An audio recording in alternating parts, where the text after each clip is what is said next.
इसका तो छोड़ ही दो। चलो लोकोमोशन एंड मूवमेंट पढ़ लेते हैं। वाह, ठीक है। हाँ तो वही बोल रही हूँ। तो जितने भी बॉडी पार्ट्स का मूवमेंट हो गया या लोकोमोशन, लोकोमोशन मतलब तो मूवमेंट क्या होता है? बीच का मूवमेंट, मूवमेंट लोक चैप्टर का नाम क्या है? लोकोमोशन एंड मूवमेंट है। तो लोकोमोशन का मतलब क्या होता है? एक,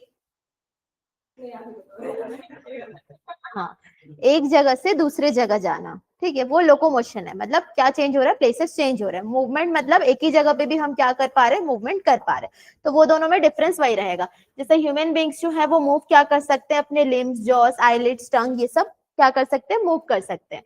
कुछ मूवमेंट्स में जैसे कि चेंज ऑफ प्लेस हो रहा है, जैसे कि इसमें क्या रहेगा? वॉलंटरी मूवमेंट रहेगा, तो उसे हम क्या बोलते हैं? लोकोमोशन बोल रहे हैं।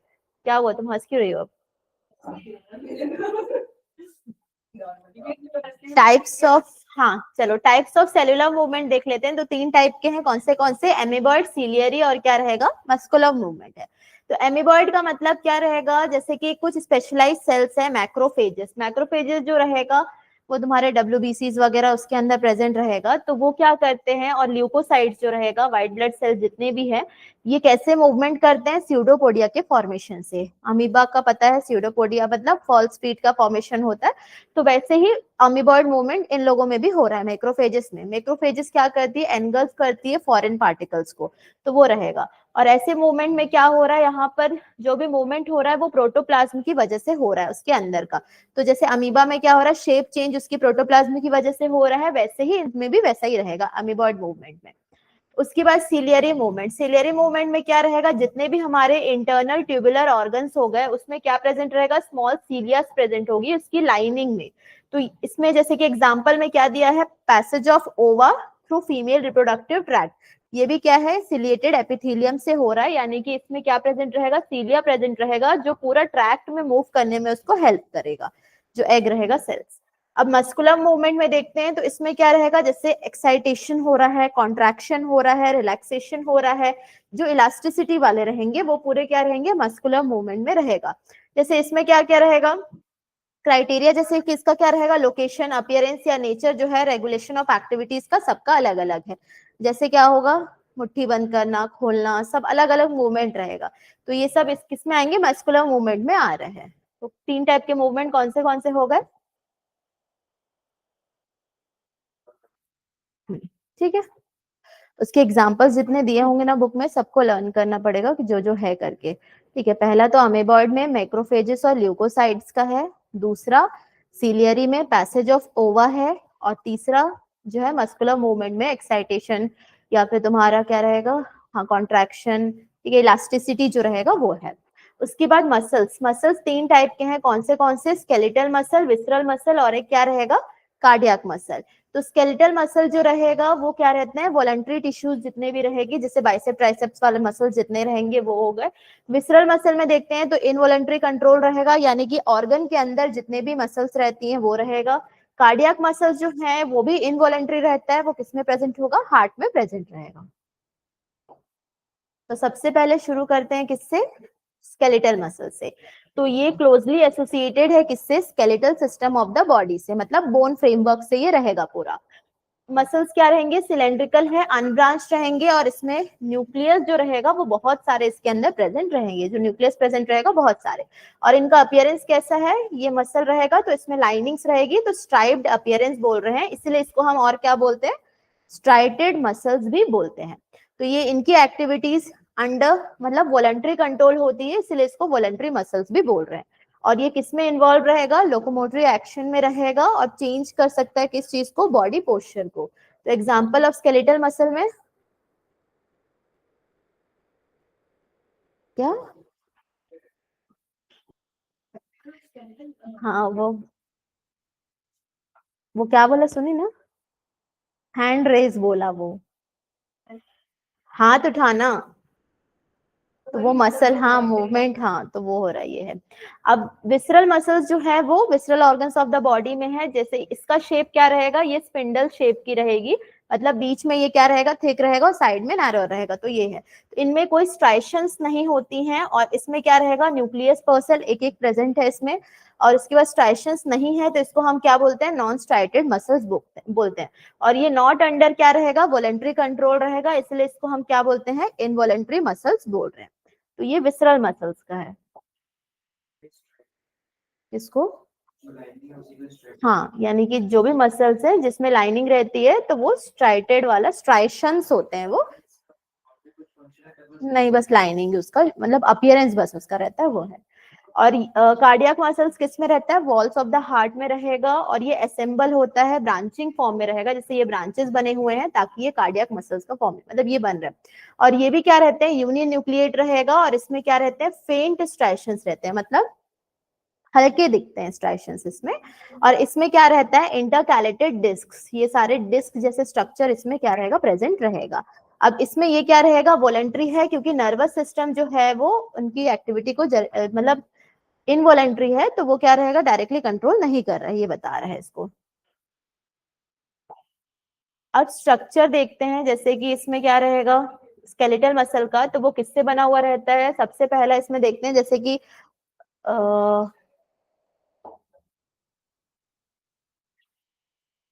ये पूरा स्ट्रक्चर है किसका, स्केलेटल मसल का। तो स्ट्रक्चर में तुम लोग देखना, इसमें क्या प्रेजेंट है, मसल का जो बंडल होता है उसे हम क्या बोल रहे हैं, फैसिया, या फिर हम उसे क्या बोलते हैं, ये फैसिकल बोल रहे हैं।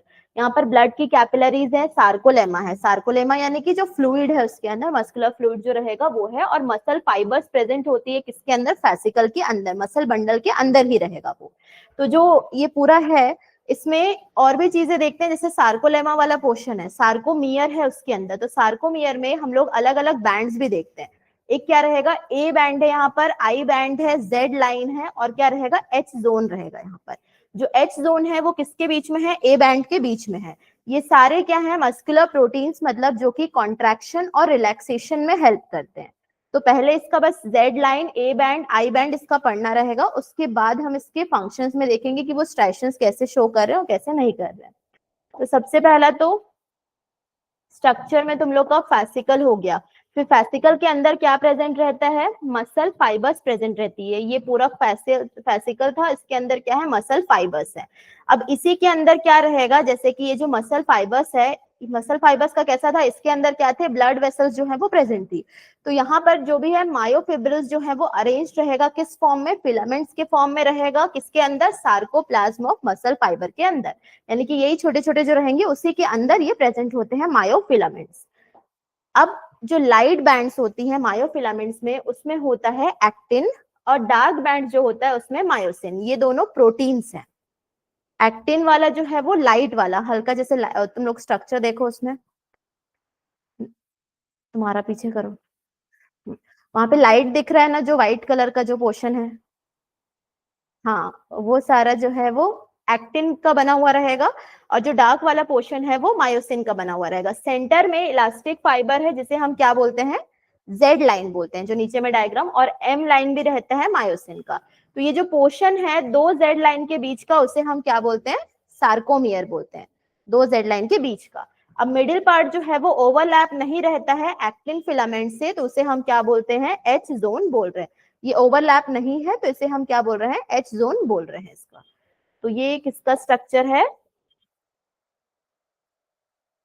ये सब क्या है, एक्टिन और मायोसिन प्रोटीन्स होती हैं ये सारे। ये कॉन्ट्रैक्शन और रिलैक्सेशन में हेल्प करेगा। तो एक्टिन और मायोसिन को हम लोग अलग से और अच्छे से देखेंगे। फिलहाल के लिए बस इतना याद रखना कि इसमें एक्टिन और मायोसिन है।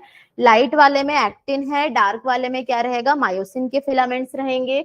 इसमें ए बैंड प्रेजेंट होती है, जो ओवरलैप नहीं हो रहा है उस रीजन को हम जेड एच जोन बोल रहे हैं, और आई बैंड और जेड लाइन इसमें प्रेजेंट रहेगा। और एक चीज बस याद रखना, ये स्केलेटल मसल के स्ट्रक्चर में मेन तो फैसिकल याद रखना है या फैसिया याद रखना। फैसिया के अंदर क्या प्रेजेंट रहेगा, मसल फाइबर्स प्रेजेंट रहेंगी।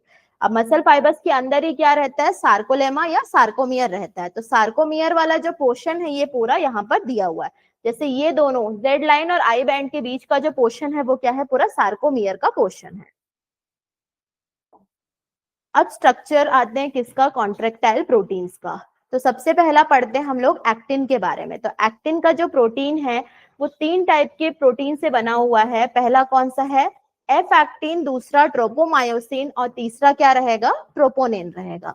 तो इसमें जो एफ एक्टिन रहता है वो क्या रहेगा, जी ग्लोब्यूलर एक्टिन के मोनोमर्स रहेंगे। जैसे कि यहाँ देखो ये एफ है और ये ट्रोपोमायोसिन है और बीच में जो प्रेजेंट है वो क्या है, ट्रोपोनिन है। ये पूरा फिलामेंट किसका है, एक्टिन का फिलामेंट है।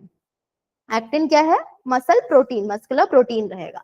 अब जैसे दो एफ जो है एक्टिन यहाँ पर वो क्या रहेंगे, ये दो एफ एक्टिन, जैसे ये ग्लोब्यूलर वाला स्ट्रक्चर है तुम लोग का, ये ग्लोब्यूलर वाला स्ट्रक्चर है, तो दो यहाँ पर, एक यहाँ पर एक यहाँ पर, उसके बीच से क्या प्रेजेंट रहता है, ट्रोपोमायोसिन प्रेजेंट रहता है। और बीच बीच में जो है ट्रोपोमायोसिन के ऊपर क्या प्रेजेंट है, ट्रोपोनिन प्रेजेंट होता है। तो यहाँ पर ट्रोपोनिन मास्क करता है बाइंडिंग साइट ऑफ मायोसिन को, मतलब रोक देता है कि बाइंड ना हो, उसको ढाक दे रहा है। ये बाइंडिंग साइट्स होंगी उनको मास्क कर रहा है वहां पर। अब और क्या है, ट्रोपोनिन जो रहता है यहाँ पर, ट्रोपोनिन जो है वो क्या है, कॉम्प्लेक्स प्रोटीन है, वो एकदम मतलब ट्रोपोमायोसिन के साथ ही रहेगा। तो हम लोग को इसमें बस इतना समझना है, दो फिलामेंट्स हैं, उनके बीच में दो फिलामेंट्स किसके रहेंगे, ट्रोपोमायोसिन के रहेंगे। ये पूरा उसका स्ट्रक्चर रहेगा एक्टिन का। तो एक्टिन में 3 हम लोग के पास कंपोनेंट्स है, एफ एक्टिन, ट्रोपोमायोसिन और एक क्या रहेगा, ट्रोपोनिन। ये 3 एक्टिन फिलामेंट के कंपोनेंट्स हैं। उसके बाद तुम लोग का आता है मायोसिन वाला पार्ट। तो मायोसिन जो है वो क्या है, मोनोमेरिक प्रोटीन्स रहेगा, जिसे हम क्या बोल रहे हैं यहाँ पर, मेरोमायोसिन्स बोल रहे हैं। सिंगल सिंगल वाले को हम मेरोमायोसिन्स बोलते हैं, और पूरा बहुत सारा रहता है तो उसे हम मायोसिन्स बोलते हैं पूरा। तो इसमें 2 इंपॉर्टेंट पार्ट्स है इसका। सबसे पहला क्या रहेगा, ये जो ग्लोब्यूलर हेड है इसका वो वाला पोर्शन रहेगा, जिसे हम क्या बोलते हैं, हैवी मेरोमायोसिन बोलते हैं। और जो टेल वाला पोर्शन है उसे हम बोलते हैं लाइट मेरोमायोसिन बोलते हैं। तो हैवी वाला जो है वो किसकी तरफ है, सरफेस के अपर तरफ रहेगा, इसको हम क्रॉस आर्म भी बोलते हैं। ये एक्टिन के साथ जुड़ने में हेल्प करेगा, तो ये क्रॉस आर्म वाला पोर्शन रहेगा। और जो ये ग्लोब्यूलर हेड है इसमें क्या प्रेजेंट होता है, मतलब फंक्शन करता है वो एटीपेज एंजाइम की तरह। ये एक्टिन बाइंडिंग साइट है इसमें और एटीपी बाइंडिंग साइट्स होती है इसके अंदर। तो 2 साइट्स होते हैं इसके ग्लोब्यूलर हेड में, किसके, मायोसिन प्रोटीन के। एक्टिन में 3 कंपोनेंट्स कौन से थे, एफ एक्टिन, ट्रोपोमायोसिन, ट्रोपोनिन। और इसमें 2 कंपोनेंट्स हैं, हैवी मेरोमायोसिन और लाइट मेरोमायोसिन। जो ग्लोब्यूलर हेड वाला पोर्शन है वो हैवी मेरोमायोसिन है और जो टेल वाला पोर्शन है वो लाइट मेरोमायोसिन है। और ये आउटवर्ड रहेगा सरफेस से, ठीक है, वो है। और इसमें 2 चीजें प्रेजेंट होती है ग्लोबुलर हेड में, एक एक्टिन बाइंडिंग साइट और दूसरा क्या रहेगा, एटीपी बाइंडिंग साइट या एटीपेज एंजाइम के लिए रहेगा। अब मैकेनिज्म देखते हैं सबसे पहले इसका, मसल कॉन्ट्रैक्शन का। आज एकदम डिटेल में नहीं है, एनसीईआरटी का ही पोर्शन है पूरा, चैप्टर कंप्लीट करना है। ठीक है, मैकेनिज्म देखते हैं इसका। तो एक्सप्लेन कैसे करते हैं, इस थ्योरी का नाम क्या रहेगा, स्लाइडिंग फिलामेंट थ्योरी रहेगा। तो जो स्लाइडिंग फिलामेंट थ्योरी है इसमें क्या रहेगा, जैसे कि न्यूरल सिग्नल हमारा कहाँ तक पहुंच जाता है, न्यूरोमस्कुलर जंक्शन तक का न्यूरल सिग्नल वहां तक पहुंचेगा। उसके बाद वो क्या करेगा, रिलीज करेगा किस चीज को, न्यूरोट्रांसमीटर को। कहां से, वहीं से ट्रांसमीटर को रिलीज करेगा, जो कि एक्शन क्रिएट करेगा किसके अंदर, सार्कोलेमा के अंदर, मसल्स के अंदर। अब एक्शन पोटेंशियल जो है वो पूरी तरीके से स्प्रेड हो जाएगा किसके अंदर, मसल फाइबर्स के अंदर। ये जो था तुम लोग का, इसके अंदर सब जगह क्या हो जाएगा, ये पूरी तरीके से स्प्रेड हो जाएगा। और वहां पर क्या रिलीज होगा, कैल्शियम आयंस जाके रिलीज होंगे। कहां से, सार्कोप्लाज्मिक रेटिकुलम से। अब सेल है तो उसका एंडोप्लाज्मिक रेटिकुलम वाला पोर्शन जो रहेगा वो, फिर वो कहाँ जाएगा, सार्कोप्लाज्म में जाएगा। Calcium fibres, sorry, calcium ions कहाँ से रिलीज हो रहे हैं, सार्कोप्लाज्मिक रेटिकुलम से रिलीज होंगे और कहाँ जाएंगे, सार्कोप्लाज्म के अंदर जाएंगे। ठीक है, और ये क्या कर रहा है, पूरी तरीके से स्प्रेड हो जा रहा है तुम्हारे सार्कोलेमा वाले पार्ट में। अब ये जो कैल्शियम आयंस इसके अंदर प्रेजेंट रहेंगी वो किसके साथ बाइंड हो जाती हैं, तुम लोग का ट्रोपोनिन के साथ बाइंड हो जाएगा। तो ट्रोपोनिन किसका है, एक्टिन फिलामेंट का है, उसके साथ बाइंड होके ये क्या करेगा, जो मास्क हो रहा है वहां पर, यानी कि ये तुम्हारा ट्रोपोमायोसिन था, उसके ऊपर ट्रोपोनिन था, इसका काम क्या था कि मायोसिन को जुड़ने नहीं देना। तो उसको क्या कर देगा, यहाँ पर रिमूव कर देगा मास्किंग को। कौन रिमूव करेगा, कैल्शियम आयंस जो प्रेजेंट है किसके ऊपर, सब यूनिट ऑफ ट्रोपोनिन वो उसकी मास्किंग को हटा देगा, उसको जोड़ने के लिए हेल्प करेगा, मतलब उसका जो काम रहेगा एक्सप्रेस करने का उसमें हेल्प करेगा। अब जो मायोसिन का हेड है, मायोसिन का हेड मतलब ये वाला तुम लोग का हैवी मैरोमायोसिन और ये लाइट मैरोमायोसिन रहेगा। जो मायोसिन का हेड है ये कहाँ, यहाँ पर एक्टिव साइट प्रेजेंट होती है, इसके साथ क्या हो जाता है, बाइंड हो जाता है। कौन बाइंड होगा, एक्टिन जाके बाइंड हो जाता है। एक्टिन का कौन सा पोर्शन रहता है, ये वाला पोर्शन, जो पोर्शन रहेगा ये सब जो है एक्टिन का, वो जाके बाइंड हो जाएगा और ये क्या बना लेगा, क्रॉस ब्रिज का फॉर्मेशन कर लेगा। मतलब ये एक्चुअली ऊपर में बाइंड होता है, ये रहेगा जैसे ये हेड है तो इसके ऊपर में जाके ये बाइंड हो जाता है एक्टिन फिलामेंट का। तो इससे क्या हो जा रहा है, यहाँ पर एटीपी भी यूटिलाइज कर रहा है एनर्जी और हाइड्रोलाइज हो जा रहा है एटीपी यहाँ पर। इससे क्या हो रहा है, जो एक्टिन फिलामेंट है, हाँ यहाँ देखते हैं, जैसे कि यहाँ पर मायोसिन हेड है, ठीक है, मायोसिन के हेड में कौन जुड़ जा रहा है, एक्टिन जुड़ जा रहे हैं। ये पूरा क्या है, स्लाइडिंग फिलामेंट थ्योरी है, क्रॉस ब्रिज का फॉर्मेशन पढ़ते हैं इसमें। उसके बाद नेक्स्ट क्या हो रहा है, मायोसिन हेड जब अटैच हो जा रहा है तो उसके बाद यहाँ पर जो इनऑर्गेनिक फॉस्फेट है ये क्या करेगा, जनरेट होगा और कॉन्ट्रैक्शन करने में हेल्प करेगा। और ये क्रॉस ब्रिज का अच्छे से देखना, जैसे कि कहां पर पहुंचा, इसके पास ट्रोपोनिन वाला एरिया है, तो यहाँ से इसकी मास्किंग हट जाएगी और इसके साथ ये बाइंड हो जाएगा और हाइड्रोलाइज कर देगा एटीपी को, यानी कि एडीपी बाहर रिलीज हो जा रहा है। अब ये धीरे धीरे इसका क्या हो रहा है, ये लोअर एनर्जी वाला है, यानी कि नया एटीपी जब अटैच हो जाएगा यहाँ पर मायोसिन के हेड के साथ, तो ये जो लिंक बनेगा मायोसिन और एक्टिन का, ये वीक होना शुरू हो जाएगा। अब वीक होने से क्या होगा कि क्रॉस ब्रिज जो है वो डिटैच हो जाएगा। यहाँ पर क्रॉस ब्रिज बन रहा है, यहाँ पर क्रॉस ब्रिज क्या हो रहा है, डिटैच हो रहा है। डिटैच होके वापस क्या हो जाएगा, एटीपी दो में स्प्लिट हो जाएगा, एडीपी और इनऑर्गेनिक फॉस्फेट में हो जाएगा। वापस मायोसिन का जो हेड रहेगा वापस वो एनर्जाइज हो जाएगा। तो ये पूरा क्या रहेगा, एनर्जी का फॉर्मेशन किसके अंदर हो रहा है, मसल फाइबर्स के अंदर हो रहा है। इसमें कॉन्ट्रैक्शन और रिलैक्सेशन, यानी कि इसमें स्लाइडिंग फिलामेंट थ्योरी है।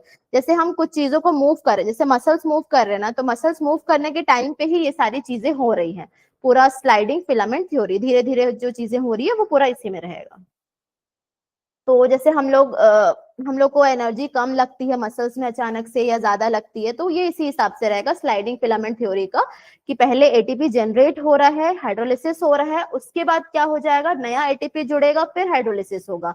तो ये पूरा क्या रहेगा हम लोग का, स्लाइडिंग फिलामेंट थ्योरी या फिर क्रॉस ब्रिज का फॉर्मेशन। तो क्रॉस ब्रिज का फॉर्मेशन यहाँ पर।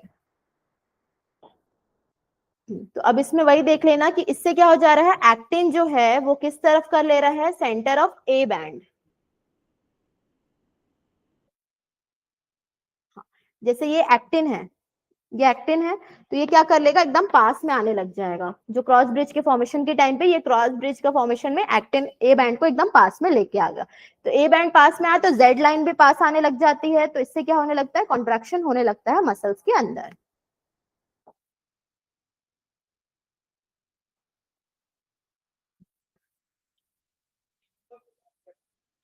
अब मसल फाइबर दो टाइप के हैं, वो होता है एक रेड और एक कौन सा होता है, व्हाइट। देख लिए रेड और व्हाइट कौन सा है, एक रेड कलर का एक व्हाइट कलर का बोलोगे। रेड कलर किसकी वजह से रहेगा, उसमें क्या ज्यादा प्रेजेंट रहेगा, मायोग्लोबिन जो है वो ज्यादा प्रेजेंट रहता है, वो भी एक प्रोटीनिशियस पार्ट रहता है, जिसमें ज्यादा क्या रहेगा, मायोसिन प्रेजेंट होगा, तो उसको हम क्या बोलते हैं, इसको मायोग्लोबिन बोल रहे हैं। अब इसमें बहुत सारे क्या प्रेजेंट होते हैं, माइटोकॉन्ड्रिया, और ये क्या रहेगा, एरोबिक मसल्स रहेगा। अब व्हाइट वाले में देखते हैं, तो ये व्हाइट कलर है क्योंकि इसमें कम कंटेंट है मायोग्लोबिन का और इसमें कम माइटोकॉन्ड्रिया है, और ये क्या इस मसल्स को क्या बोल रहे हैं, एनारोबिक मसल्स बोल रहे हैं। स्लाइडिंग फिलामेंट थ्योरी लिख लोगे क्या, रुको तुम लोग को मैं सिर्फ पॉइंट्स लिखवा लेती हूँ।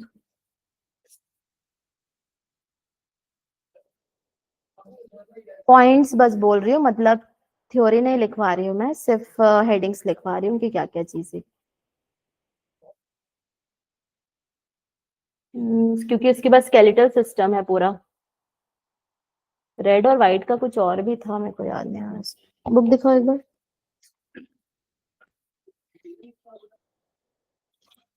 कॉन्ट्रैक्शन और रिलैक्सेशन का जो है ना, यहाँ पर देखो, इसको बता ही देती हूँ।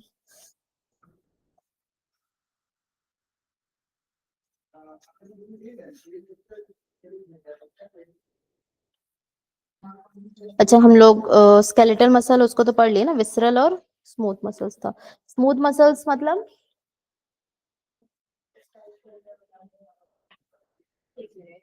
वो विसरल है ना, वो तो मतलब विसरल नॉन क्या, हाँ उसमें स्ट्राइशंस नहीं होंगे वो। मैं कहाँ रिएक्शन कुछ दे रही हूँ तुम लोगों को। ये वाला देखना, इसमें रिलैक्सेशन और क्या रहेगा तुम लोग का, कॉन्ट्रैक्शन का अच्छे से दिया है डायग्राम। तो रिलैक्सेशन और कॉन्ट्रैक्शन में जेड लाइन रिलैक्स स्टेट में है, उसके बाद ये कॉन्ट्रैक्ट हो रहा है तो जेड लाइन पास आते हैं, एक्टिन भी पास आने लगता है।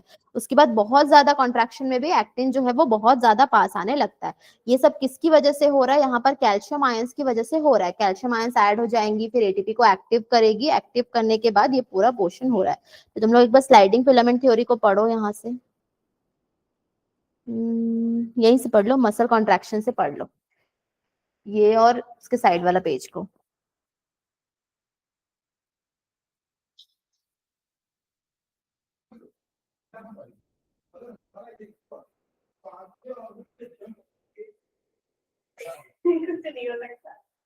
क्या कुछ नहीं हो सकता,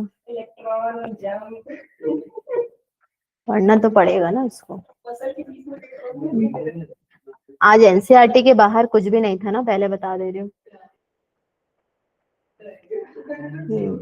इसके बाद तुम लोग को पहले मैं स्कल्स और वो याद करवाऊंगी, बोन्स याद करवाऊंगी।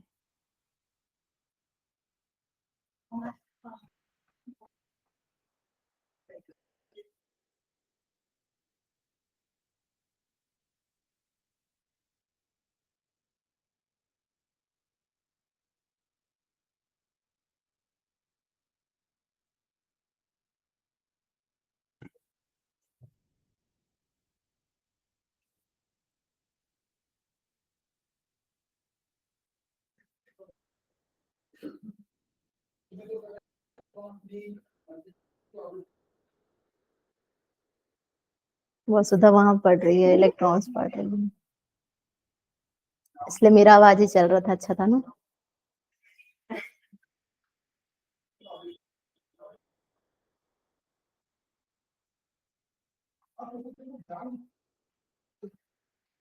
तुम लोग को समझ में आया कि हुआ क्या करके, नहीं आया?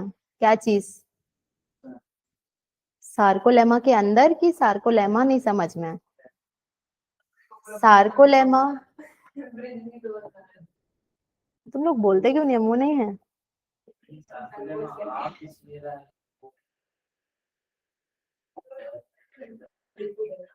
हाँ यहाँ पर सार्कोलेमा वाला पोर्शन है, सार्कोप्लाज्म लिक्विड रहेगा, सार्कोलेमा पूरा। हाँ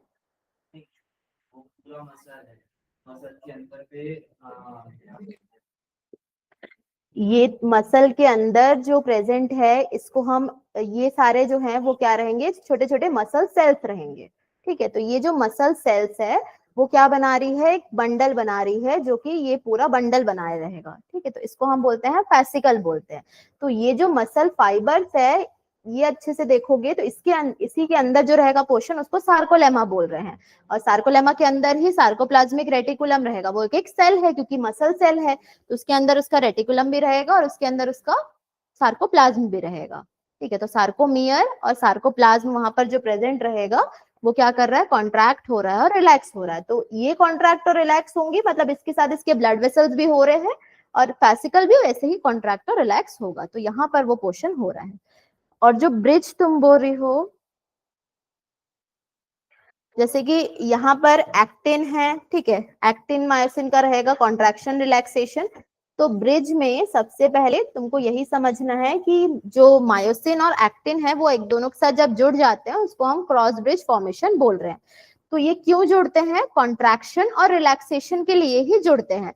तो अगर जैसे कि तुम्हारा वो डायग्राम था, ठीक है, ये दोनों एक दूसरे के पास आएंगे, ये कॉन्ट्रैक्शन हो रहा है, तो यहाँ पर क्या होगा, ये जो है वो क्या बना ले रहा है, क्रॉस ब्रिज का फॉर्मेशन बना लेगा यहाँ पे, तभी वो कॉन्ट्रैक्ट हो पा रहा है। तो यहाँ पर तुम लोगों का जो क्रॉस ब्रिज बन रहा है, उसके बाद नेक्स्ट क्या हो रहा है, ये जो ट्रोपोनिन है वो मास खोना बंद हो गया था, तो ये इसको क्या प्रोवाइड कर दिया, एटीपीज प्रोवाइड कर दिया, जिसकी वजह से ये दोनों बाइंड हो गए, बाइंड होके टूट गए, हाइड्रोलिसिस हो गया एटीपी का, एडीपी और इनऑर्गेनिक फॉस्फेट जो है वो बाहर आ गए। अब यहाँ पर क्या हो गया, मायोसिन हेड जो रहेगा यहाँ पर, ये जो मायोसिन का हेड है ये बेंड होना शुरू होता है और आगे बढ़ना शुरू होता है, स्लाइडिंग की तरह स्लाइड करना शुरू होता है। तो ये स्लाइड करते करते क्या हो जाएगा, एक टाइम आ जाएगा जब क्या हो जाएगा, नया एटीपी अटैच होना शुरू हो जाएगा मायोसिन से, और क्या हो जाएगा, जो लिंक रहेगा इन दोनों के बीच का वो टूट जाएगा, जब एनर्जी नॉर्मल रिलैक्स स्टेट में रहेगी। जब हम लोग की एनर्जी ज्यादा रहेगी, ज्यादा काम कर रहे हैं तो ये रहेगा, और जब धीरे धीरे क्या होने लगेगा, नया एटीपी एनर्जी वापस हम लेंगे तो एनर्जी इसको भी पहुंचेगा, इसको जब पहुंचेगा तो फिर आगे वो कन्वर्ट करेगा, हाइड्रोलिसिस होगा। बस ये है, एक एनर्जी हम लोग को जब खा पी लेंगे, ब्लड वेसल्स में पहुंच जाएगा, मसल सेल्स में पहुंच जाएगा, तब ये सब चीजें हो रही हैं, और पहले से ही ये सब चलता रहेगा। लेकिन जब एनर्जी नहीं रहेगी उसके बाद टूटना शुरू हो जाएगा, वो फिर नया एनर्जी आएगा। अब आया थोड़ा सा, पढ़ लो एक बार उसको।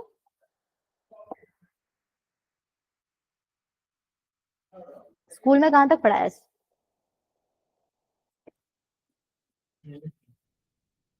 इसका भी हमारे क्लास में भी प्रैक्टिकल हुआ है। मैकेनिज्म ऑफ मसल कॉन्ट्रैक्शन शुरू नहीं हुआ ना, तो मेन रोल इसका कैल्शियम आयंस का ही रहेगा, वो याद रखना।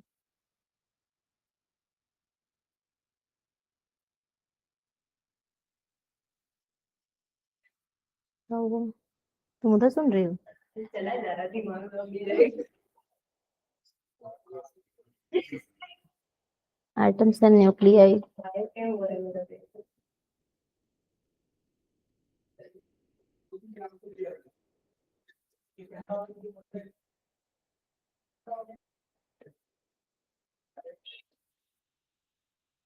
तुम लोग का भी सरप्राइज टेस्ट ले लो एक दिन,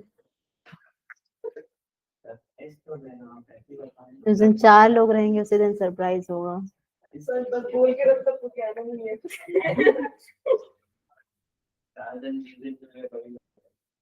एक बायो क्लास में एक करके एक सही करेंगे बस।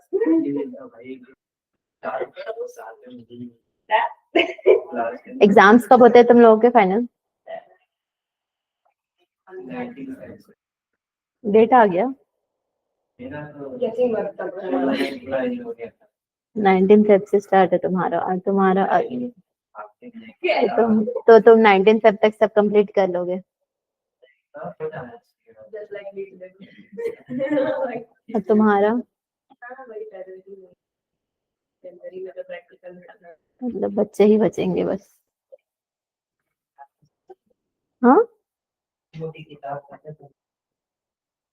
बस इतना ही है, उसमें से कितना डिलीटेड है? अच्छा ये पतली एन हो गई है, वो मोटी है।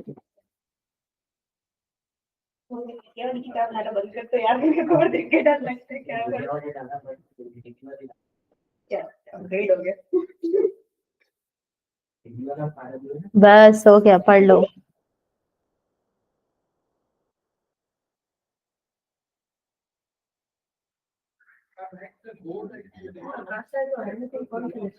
केमिस्ट्री नहीं है, फिजिक्स है वो। एटम्स और न्यूक्लियाई चल रहा है 12th का।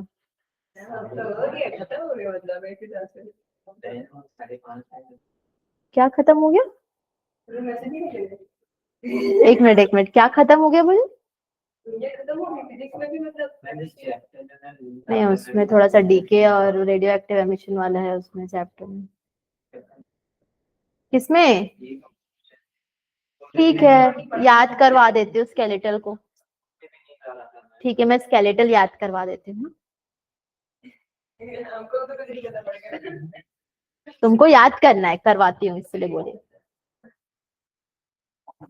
स्केलेटल सिस्टम मतलब क्या रहेगा, बोन्स और कार्टिलेजेस का जो सिस्टम रहेगा पूरा, वो क्या रहेगा, स्केलेटल सिस्टम। फंक्शन पहला क्या रहेगा, प्रोटेक्ट करेगा जितने भी ऑर्गन्स हैं बॉडी के, और मूवमेंट में हेल्प करेगा और लोकोमोशन में। उसके अलावा इसमें क्या रहते हैं, बहुत सारे मिनरल्स जैसे कि कैल्शियम और फॉस्फेट आयंस प्रेजेंट रहेगा। अब दो टाइप के यहाँ पर डिविजन है स्केलेटल के। पहला कौन सा है, एक्सियल स्केलेटन, और दूसरा कौन सा होता है, एपेंडिकुलर स्केलेटन। तो वो मेन फ्रेमवर्क वाला बता रहा है, और यहाँ पर साइड्स जितने भी रहेंगे वो बता रहा है। तो एक्सियल स्केलेटन जो रहेगा वो क्या क्या है, सबसे पहला स्कल है, फिर वर्टिब्रल कॉलम है, उसके बाद इसका रिब्स वाला यानी कि स्टर्नम वाला पोर्शन है, और रिब्स रहेंगे। उसके बाद जो रहेगा लिम्स वाला पोर्शन है, गर्डल्स रहेगा, पेक्टोरल पेल्विक गर्डल अलग अलग रहेगा, और इसके भी क्या है लिम्स वाले पोर्शन रहेंगे पूरे, तो दोनों अलग अलग। अब स्कल से शुरू करते हैं। स्कल में क्या रहेगा, 2 सेट ऑफ बोन्स रहते हैं। पहला क्रेनियल बोन्स देखते हैं जो कि कितने हैं, 8 हैं। कहां पर, ये पूरा स्कल में, ठीक है। तो इसमें टोटल कितने बोन्स हैं, 8 हैं। यहाँ पर देखना इसमें हायोइड बोन का दिया है कि नहीं, नहीं दिया है यहाँ पर। जैसे ये बकल कैविटी वाला पोर्शन रहता है ना, यहाँ पर यू शेप का बोन रहता है, उसे हम क्या बोलते हैं, हायोइड बोन जो है वो प्रेजेंट रहेगा यहाँ पर। अब हर एक मिडिल लेयर में भी 3 बोन्स होती हैं, वो होता है मैलियस, इनकस और स्टेप्स। क्या हो गया, उसके बाद स्कल रीजन जो है, हाँ ठीक है, स्कल रीजन जो है वो आर्टिकुलेट करता है, मतलब जैसे कि स्कल के साथ क्या रहेगा, वहां पर स्पाइनल जो रहेगा वर्टिब्रल कॉलम शुरू होगा। आर्टिकुलेट का मतलब वो उसके साथ जुड़ा हुआ रहता है, वो दिया हुआ है। तो क्रेनियल बोन्स टोटल कितने हैं, और ईयर में 3 है, कौन से, मैलियस, इनकस और क्या रहेगा, स्टेप्स। मैलियस, इनकस और स्टेप्स रहेगा, उसको ईयर ऑसिकस बोल रहे हैं, कार्टिलेजिनस रहेगा वो है। तो ये एनसीईआरटी में इसका इतना ही दिया है, देखना टोटल। और बाकी डायग्राम पूछ सकता है, या डायग्राम का तुम लोग का लेबलिंग आ सकता है।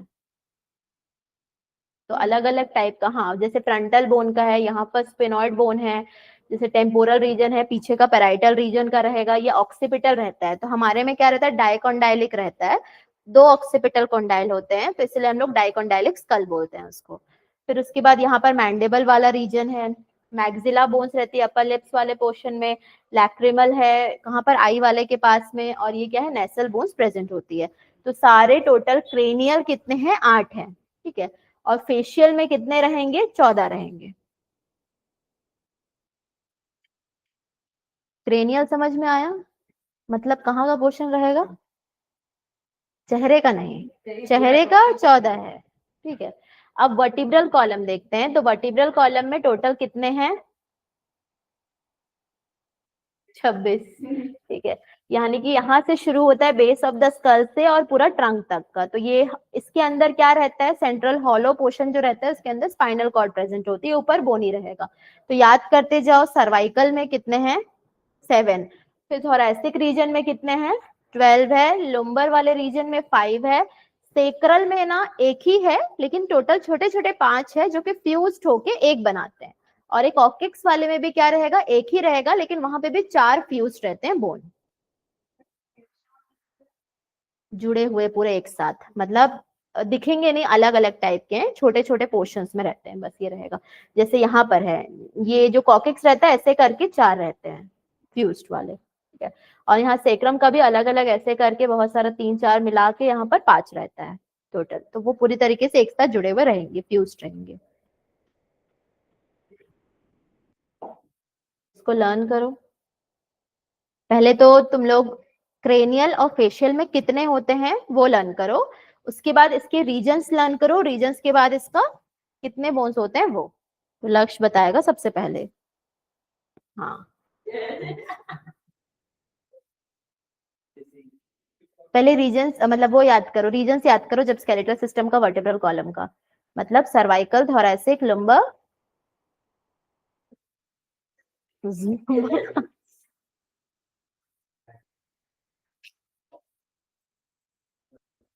मैथ्स वाले बोलते बायो बहुत सारे, इसको ये पढ़ाना पड़ता है बहुत सारा भी ये लोग आप पढ़ के बता दो, याद करके दिखा दे, मतलब याद भी नहीं, पढ़ के तो बायो तो इजी है, इसीलिए तुम भी बायो लिए हो क्या,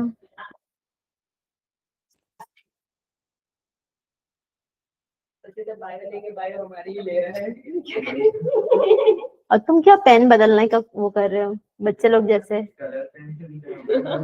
इसका वीडियो देखे थे, नहीं देखे ना, वीडियो नहीं था, देख लेंगे, छोड़ो अभी क्लास।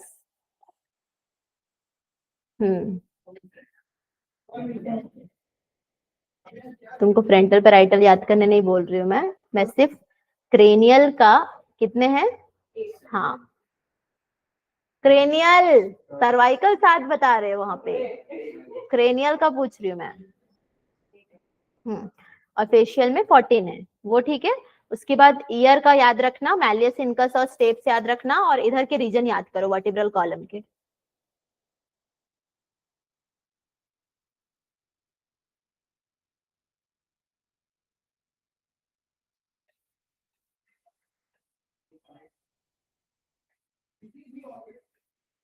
तो आज इतना ही कर लो, फिर नेक्स्ट में